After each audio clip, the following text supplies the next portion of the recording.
Welcome to the online lecture notes for Connorland, WHAP, and HoWo on the Tang and Song dynasties. In this lecture, you're going to see WHAP for you particularly. You're going to see some documents that we didn't deal with in class. I'll explain a little bit on them for you HoWo guys. Any background or anything I give on them, you need to make sure you have for test purposes and stuff like that. Alright, here we go. The first thing we're going to look at are the general characteristics of civilizations, just as kind of a review of things that we've talked about in the past, and then as we go, we'll kind of try to tie these things in, or apply them to the Tang, or you might hear it referred to as the Tang dynasties of China. So once again, as review, these are the general characteristics of civilization that we looked at in the first of the year, and as we go, we'll look at how these kind of apply to China during this time period.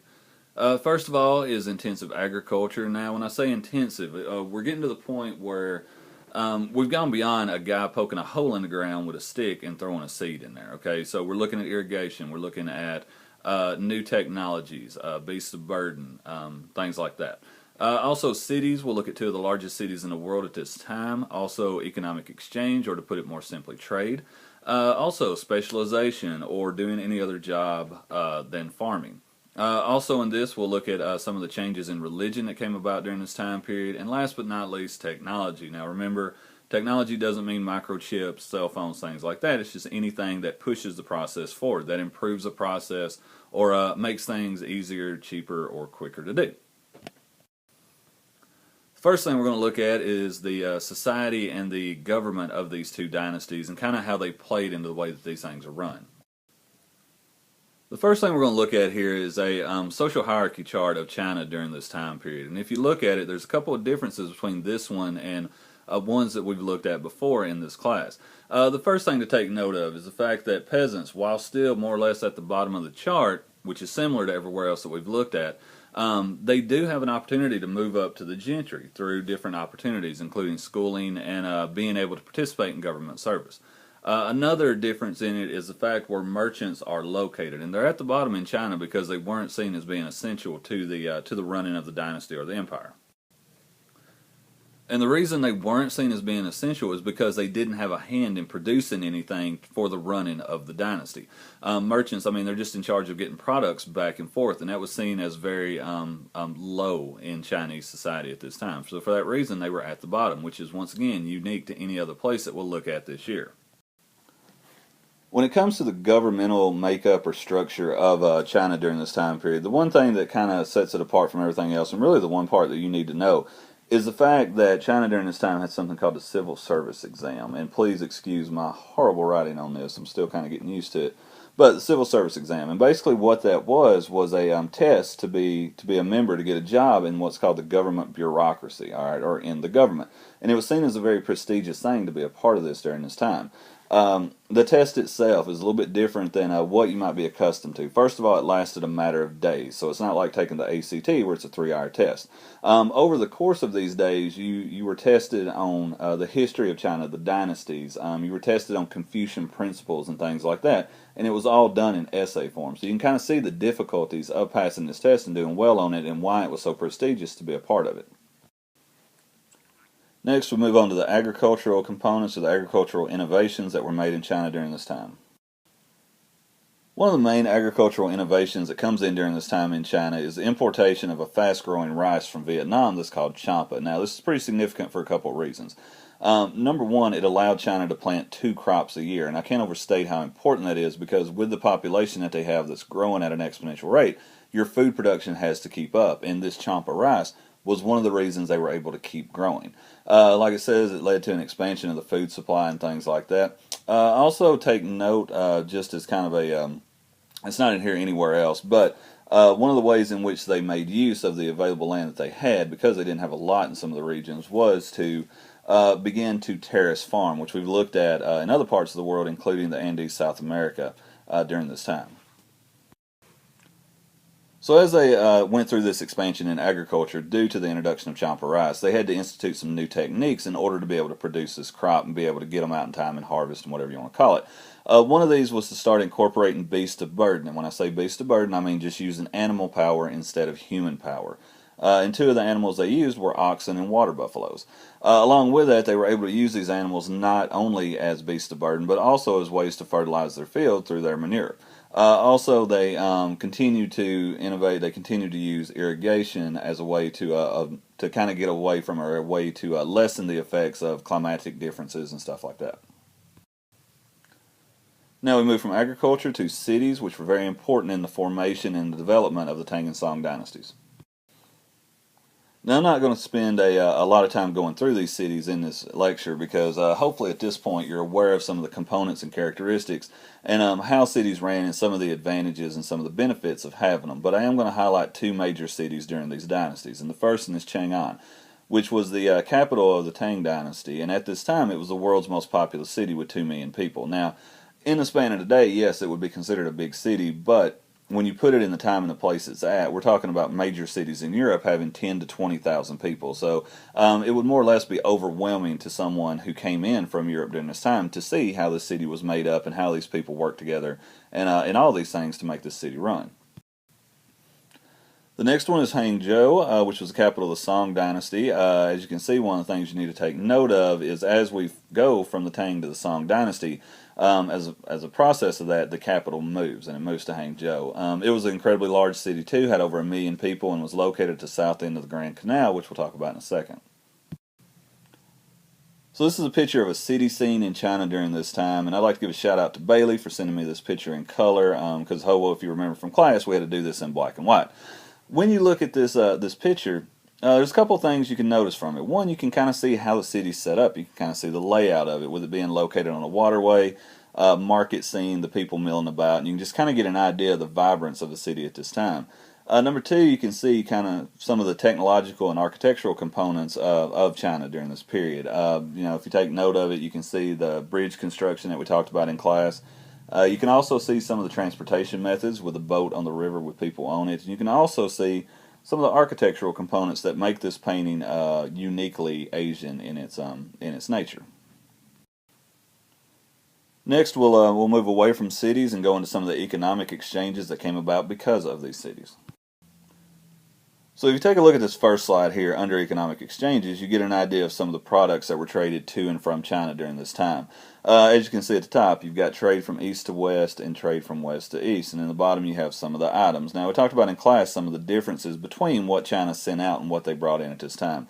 For our purposes, the key thing to take note of is the fact that China exported mainly luxury items during this time that stemmed from some of the technology that they were able to develop.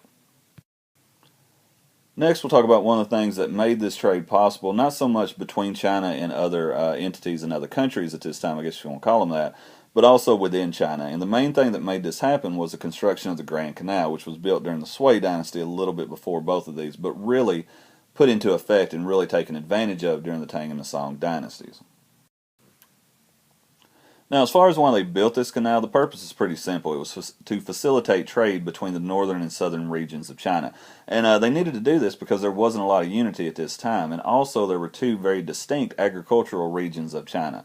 The northern part being the wheat belt and the southern part being the rice belt. So with the growing of the cities, with the exploding population, they needed a way to get food up into these urban centers, and the Grand Canal did that. As you can see, it was to bring specifically this champa rice to the north and to the cities. The reason they had to build this canal, you can kind of see from this map, is because the major rivers in China, because of the way the geography works out and things like that, they run mainly east to west. So for that reason, to be able to get things from north to south, first of all, it would almost be impossible during this time, and also it wouldn't be worth the cost and the effort to do it. So they had to come up with some kind of way to bridge this gap between the north and the south, and the Grand Canal was the way. The results of it are pretty simple. Number one, it integrated the economies of China. In other words, it brought the North and South together economically. It also established a sense of political and cultural unity within China because for the first time it was relatively easy. I mean, we're talking easy in the time period. It was easy for culture and for other things to kind of spread from north to south along with messages from the government or the tone that was set by the government and things like that. Next, we move on to another thing that made these economic exchanges within China happen a little bit more easily, and it was basically the invention of letters of credit, or as they were known back during this time, flying money. And they called it that because it was a lot easier to transport, and we talked about some of those reasons in class. But kind of the way it worked, kind of a general overview, if you were a merchant during this time, what you would do is deposit your goods at one location on the route that you were going to take. when you did that, you received a voucher that was good for the value of the goods that you deposited. In other words, they gave you a dollar amount, I guess if you want to call it that, for the goods that you deposited. Then you would travel along to your next location and you would redeem it. In other words, you'd cash it out so you get your money. So it was good for a couple of reasons. Number one, it made trade a little bit easier and made the transactions a little bit easier. And it also made it safer to roll down the road because it's a lot easier and safer to carry letters of credit or pieces of paper rather than sacks of coins and things like that. Along with these letters of credit came the more or less the widespread adoption of paper money. It resulted during this time from a shortage of coins. Remember, coins were made out of actual metals back then. Gold, silver, copper, things like that. So when you ran short on these materials, you more or less lost the ability to make money. So by instituting paper money, they were able to print as much as they needed at a given period of time.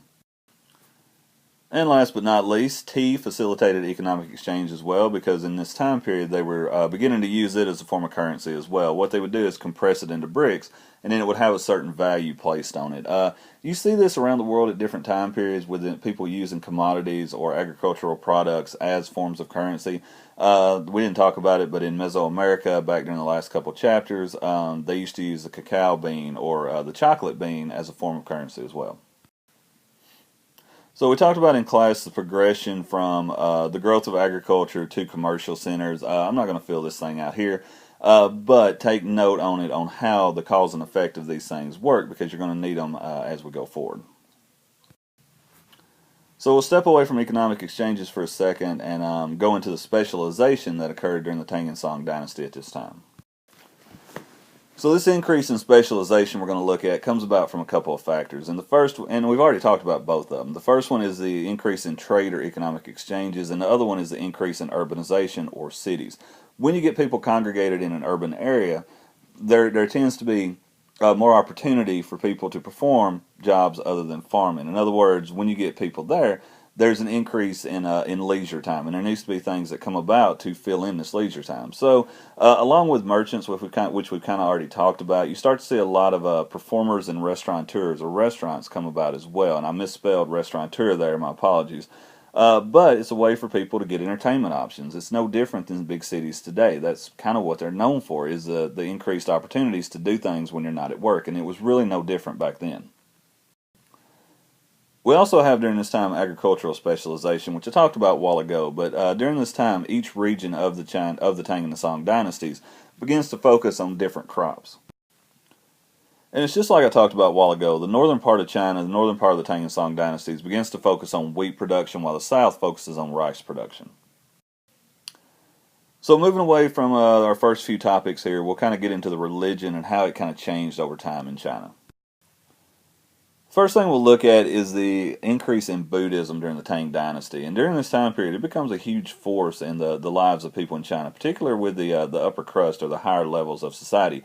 It becomes a strong socio-economic and political force. This is mainly because of the efforts of a woman known as Empress Wu. And what she does is she tries to make Buddhism the state religion. She completely buys into the teachings and becomes a complete convert to it. And when she does this, she feels like it would be in the best interest of her people to do this as well, so she tries to make it a state-sponsored religion. So like everything else we've talked about in this class this year, when you have the rise of something, you also see some kind of backlash or some kind of reaction to it. And this comes about during the Song dynasty with the rise of Neoconfucianism as a kind of buffer to the rise of Buddhism. And as far as Neo-Confucianism goes, you just need to know some of the components of it. First, morality is the highest go in it. Secondly, and this is a theme we'll see off and on in China throughout the rest of this course, they become hostile to outside influences. Also, they begin to stifle innovation and critical thought because they feel like they're getting too far away from the basic components and tenets that the dynasties were founded upon. And they also begin to emphasize or re-emphasize the gender distinctions that we talked about as being a part of Confucianism earlier in the year. So those were the two main innovations or factors of religion during this time period. We're going to move from there to some of the technological components of it. Here's the chart that we looked at in class with some of the major technological advances during this time period. I'm not going to read through the entire chart, but it wouldn't be a bad idea to know not only the description of these, even if they're not mentioned in the rest of the lecture, and also, probably more importantly, the impact of these.